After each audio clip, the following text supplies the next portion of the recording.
Neste exato momento, acabou de ser confirmada uma notícia, uma informação direto de Brasília que pegou o Brasil inteiro de surpresa. O Brasil inteiro ficou, na verdade, chocado, tá? Com essa informação que foi divulgada diretamente de Brasília. Essa informação foi confirmada e envolve Luiz Inácio Lula da Silva, gente. Vocês vão ficar perplexos mesmo com essa notícia que foi divulgada e confirmada aqui há poucos instantes, gente, tá?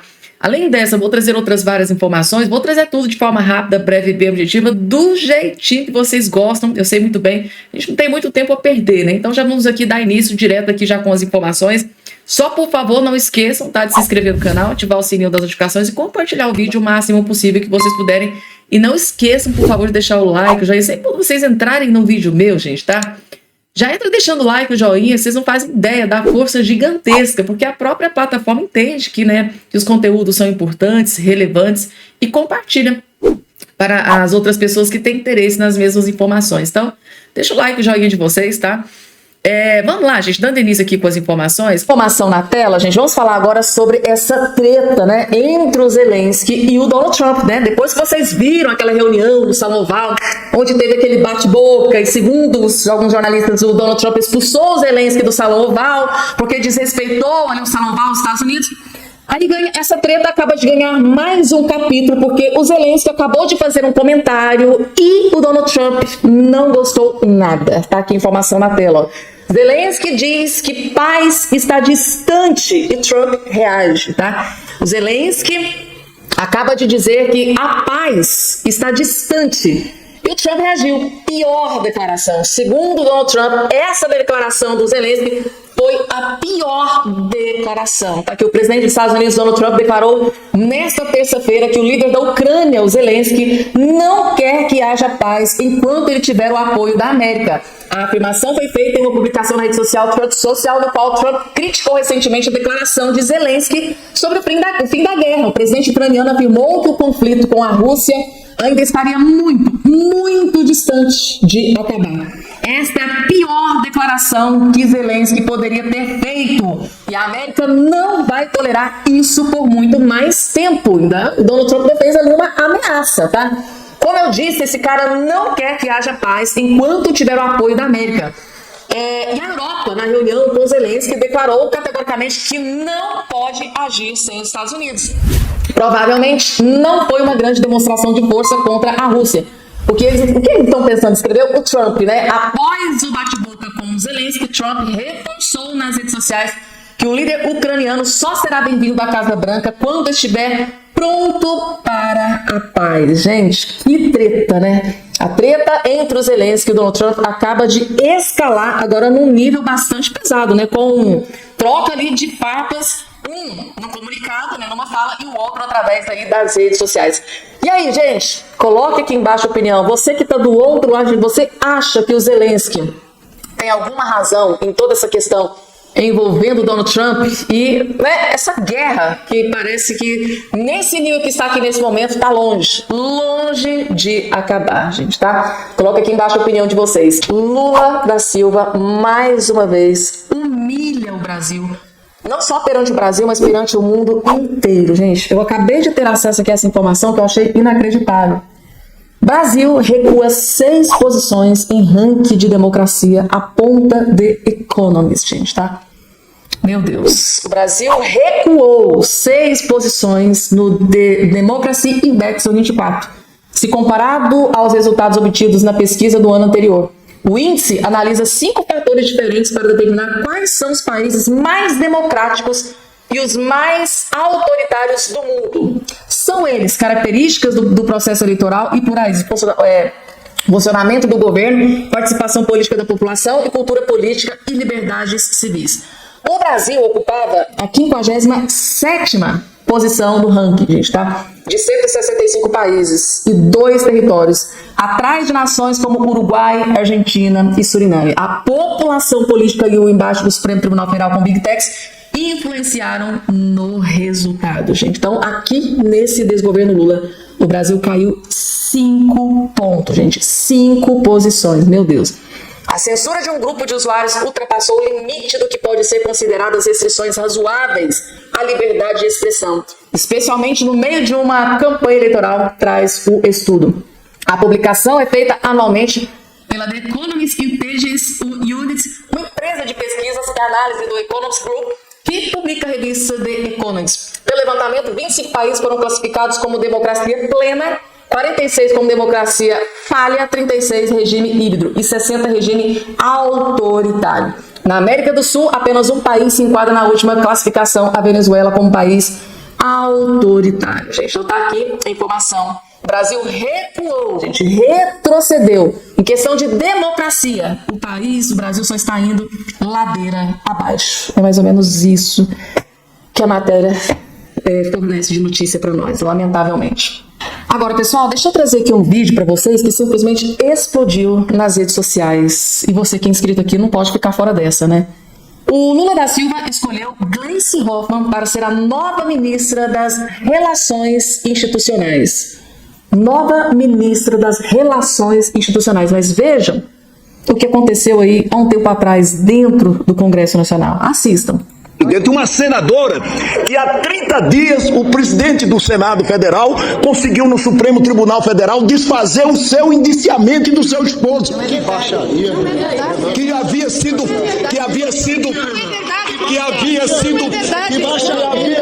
Lindenberg tá aqui, ó. Lindenberg Faria, né? O atual namorado tá aqui e ela tá furiosa com essa gravíssima acusação, né? Que havia sido feito pela Polícia Federal. Que baixaria! Isso não pode acontecer, isso é um espetáculo triste que vocês estão dando para o país. Dispensa a sessão por 5 minutos. Resumindo para vocês, gente, tá? Essa é a ministra que o Lula escolheu para ser ministra das Relações Institucionais. Esse bate-boca, né? Segundo aqui o Renan, gente, meu Deus do céu, o Renan Calheiros.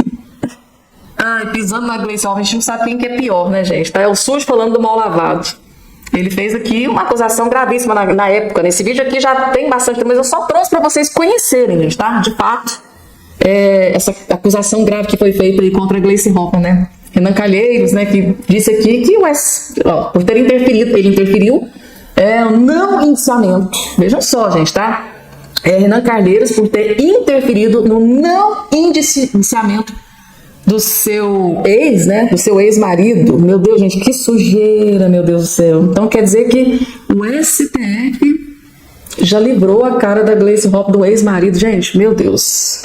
Às vezes eu tenho nojo da política, vou ser muito sincera e honesta. Então essa aqui vai ser a nova ministra das Relações Institucionais, que foi aí escolhida para salvar o governo Lula. É essa. E mais uma vez, larguem tudo que vocês estão fazendo para prestar muita atenção, porque esse daqui é um dos melhores comentários que você vai assistir no dia de hoje. Coincidência, né? Como que o processo do Eduardo Bolsonaro, mais uma vez, foi parar nas mãos de Alexandre de Moraes? Aqui, gente, vocês vão entender tudo que está sendo planejado, orquestrado para derrubar e destruir o Eduardo Bolsonaro. Prestem atenção. Como que um processo meu, que não sou investigado por 8 de janeiro, não sou investigado por absolutamente nada, como que o processo meu vai parar na mão do Alexandre de Moraes? Que coincidência que é essa? Que o PT faz uma representação para a PGR e isso cai na mão do Alexandre de Moraes para ele enviar para a PGR. Né? Então o Alexandre de Moraes, ele na verdade está me colocando como investigado agora, né? Dentro do caso envolvendo 8 de janeiro. Ou seja, ele está me puxando para dentro de um processo, no melhor estilo tribunal de exceção, e mandou para a PGR analisar essa questão do meu passaporte, na verdade só para esquentar aquilo que já está na cabeça dele, que é retirar o meu passaporte, para tentar criar esse constrangimento. Se eu simplesmente receber a visita da Polícia Federal ou me negar a entregar esse passaporte, ele pode evoluir e dizer que eu estou fazendo obstrução de justiça e decretar minha prisão preventiva. Né? Na democracia relativa que a gente vive no Brasil, isso daí é totalmente plausível. E eu lembro aqui que já existem 4 parlamentares que não têm seus passaportes. O senador Marcos Duval, a senadora Rosana Martinelli e também os deputados federais, o Carlos Jordi e também a Carla Zambelli já tiveram seus passaportes apreendidos. Nenhum deles por acusação de corrupção, tráfico de drogas ou assassinato. Todos eles devido a postagens nas redes sociais ou elucubrações sobre envolvimento com o 8 de janeiro. É lamentável que o Brasil esteja chegando nesse tipo de situação. Eu acho que já não falta mais nada para a gente dizer que a gente está no mesmo patamar que a Venezuela em diversos aspectos. Pessoal, esse comentário do Eduardo Bolsonaro aqui é extremamente importante e grave ao mesmo tempo, tá? Vocês sabem que esse aqui é um dos poucos canais que gosta de interagir com os inscritos e eu gostaria que vocês colocassem aqui embaixo a sua opinião. Vocês não estranharam, não, gente, o fato de o PT ter entrado com um processo, né, contra o Eduardo Bolsonaro, pedindo, né, aí esse processo vai parar nas mãos do ministro Alexandre de Moraes. Lá no STF, tem 11 ministros e, coincidentemente, esse processo movido pelo PT, por parlamentares de esquerda do PT, foi parar, num passe de mágicas, na mão do ministro Alexandre de Moraes. Às vezes, gente, eu tenho a impressão de que não existe mais nenhum outro ministro dentro daquele STF, porque tudo com relação ao Bolsonaro, clã Bolsonaro, família Bolsonaro, amigo de Bolsonaro, aliado de Bolsonaro, tudo, absolutamente tudo, praticamente, vai parar nas mãos, por incrível que pareça, nas mãos do ministro Alexandre de Moraes. Não tem mais ministros dentro daquela corte? Por que esse processo, né, com relação ao Eduardo Bolsonaro foi parar justamente nas mãos do Alexandre de Moraes, que está sofrendo ali esses ataques dos Estados Unidos?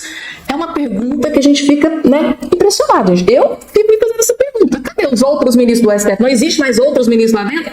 Tudo que envolve a família Bolsonaro cai nas mãos do Alexandre de Moraes. Por que será que isso acontece, né, gente? Coloca aqui embaixo a opinião de vocês, tá? Pessoal, vamos entender essa questão envolvendo o Alexandre de Moraes e o Eduardo Bolsonaro, porque segundo a Ana Paula Henkel, ela diz que será um baita erro, né, caso o Alexandre de Moraes mande, né, apreender o passaporte do Eduardo Bolsonaro. E ela diz, ela vai além, ela diz que seria um golaço para a direita, né, se ele tomar essa decisão. Ou seja, vamos assistir o vídeo aqui que vocês vão entender por que isso pode ser o maior erro da vida do Alexandre de Moraes. Vamos entender. Né? É aquela história, né? Não perturbe o seu inimigo quando ele estiver cometendo erros, porque isso vai ser um baita erro. Mas vai ser um baita erro se isso acontecer e se o senhor não puder sair do Brasil. E como se você não tendo passaporte, tendo que ficar no Brasil, como se isso fosse parar as informações sobre o Brasil aqui nos Estados Unidos, né? Então eu acho que se eles realmente seguirem esse caminho, deputado, eu acho que vai ser a cereja do bolo, exatamente mostrando tudo que nós estamos falando, o trabalho que vocês têm feito.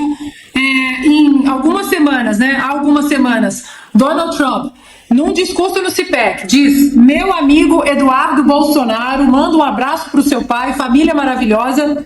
E 2 semanas depois, o passaporte do senhor é confiscado, sendo que o seu pai não estava lá porque teve o passaporte confiscado.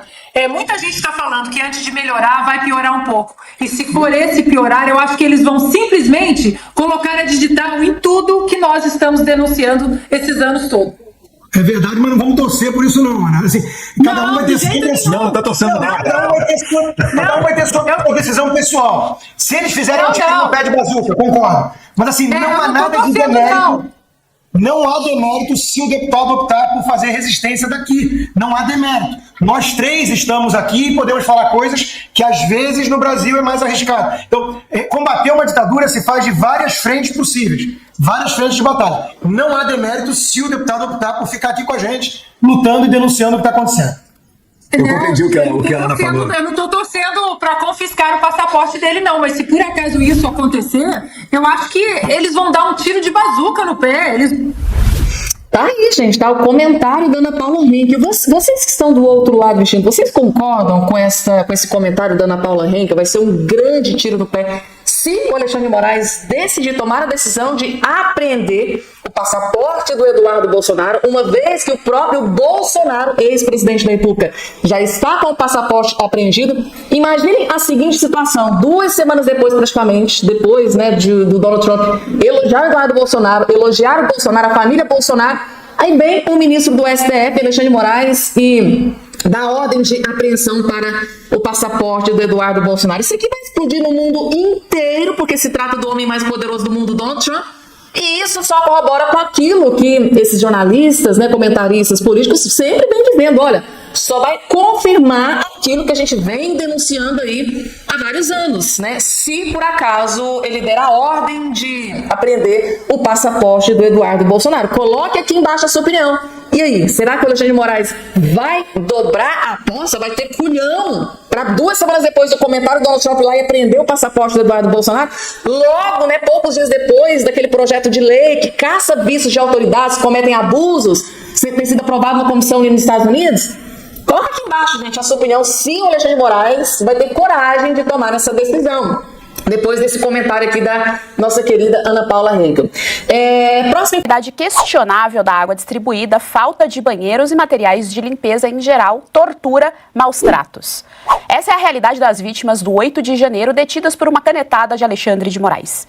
A ASFAV, a associação que representa essas pessoas, preparou uma documentação com relatos em série de violações dos direitos humanos. Nós vamos conversar com o doutor Ezequiel Silveira, um dos advogados da Associação dos familiares e vítimas do 8 de janeiro, mas antes, é importante que a audiência veja essa fala da ex-ministra Rosa Weber. Companheiro indefectível de andanças, jamais recusou um dos meus convites para visitar unidades prisionais e me tornou testemunha do apreço que os detentos têm e as detentas por sua excelência. Rezamos juntos, convidados pelos detentos de 8 de janeiro, né? E depois percorremos diversas celas, tanto da Colmeia quanto da Papuda, e o ministro Alexandre foi aplaudido. Eu não. Ministro Alexandre. Bom, nós vamos conversar então com o doutor Ezequiel. Boa tarde, doutor Ezequiel, seja muito bem-vindo ao nosso Jornal da Oeste. Muito obrigada pela disposição em conversar conosco aqui. Olha, essa descrição, né, desses documentos, esse dossiê feito pela associação demonstra a realidade e é interessante a gente ver, porque nós acabamos de relembrar aqui a nossa audiência um vídeo de setembro de 2023, em que a Rosa Weber afirmou naquela ocasião que o Alexandre de Moraes, tanto na Colmeia quanto na Papuda, ou seja, tanto no presídio masculino quanto no feminino, foi aplaudido pelos presos ali e, evidentemente, ela também estava fazendo uma clara referência aos presos políticos do 8 de janeiro. Mas, doutor Ezequiel, o que a gente quer saber do senhor é como se deu esse relatório, quais são as condições desse preso, o nível desses presos políticos, o nível aí da gravidade do que está acontecendo. Seja bem-vindo ao Jornal da Oeste. Boa tarde. Boa tarde, Geise, boa tarde a toda a audiência aqui do Jornal da Oeste, é sempre um prazer estar com vocês hoje nesse feriado de carnaval. O que a gente consegue abstrair, né, dessa fala da ministra, e foi de muito bom tom vocês trazerem essa fala hoje, porque é a comprovação do que nós vimos denunciando há já mais de 2 anos, né, que são as narrativas se contrapondo com a realidade. O que nós temos, na verdade, é o absolutamente oposto do que é dito, é o absoluto oposto do que é dito pelo Supremo Tribunal Federal, pelo consórcio, né? Supremo Tribunal Federal, governo Lula e grande imprensa, principalmente a Rede Globo. Esse dossiê nós vimos preparando já desde o primeiro momento. Veja, essas imagens que vocês estão vendo aí da Academia Nacional da Polícia Federal, que foi para onde as pessoas que foram presas no dia 9 de janeiro foram levadas, eu estive lá, eu passei a noite com essas pessoas lá, e naquele momento nós achávamos que havia sim tido uma prisão ilegal, uma prisão abusiva, uma vez que essas pessoas estavam aí, sequer sabiam que haviam sido presas, sequer havia sido dada voz de prisão para essas pessoas, mas a gente imaginava que essa situação se resolveria o quanto antes, que essas pessoas seriam ali qualificadas e liberadas. Não imaginávamos que estas mais de 1.500 pessoas que ali estavam seriam levadas ao presídio e mantidas no cárcere durante tanto tempo. E já neste momento nós percebemos que estava tudo muito errado e que a coisa escalaria a partir daí. Quando nós percebemos que as pessoas continuaram a ficar presas, que a audiência de instrução que deveria acontecer em 24 horas iniciou depois de 4 dias e terminou, muitos casos, depois de 15, 20 dias, nós falamos, nós precisamos documentar isso, porque a sociedade precisa saber o que está acontecendo e, pior, vão dizer que não aconteceu. Então a gente vem atualizando este relatório de violações desde então, tá? E agora no início do ano nós fomos convidados pela oposição na Câmara dos Deputados para submeter essa documentação aos parlamentares da oposição. Nós então enviamos não apenas o relatório de violações que nós vimos atualizando, mas enviamos também uma série de ofícios, são quase 60 ofícios que nós enviamos para diversos órgãos e a grande maioria deles, 99% desses ofícios não foram respondidos. Ofícios para a Polícia Federal, Ministério Público Federal, gabinetes dos ministros do Supremo, Ministério dos Direitos Humanos, Organização dos Estados Americanos, Comissão Interamericana de Direitos Humanos.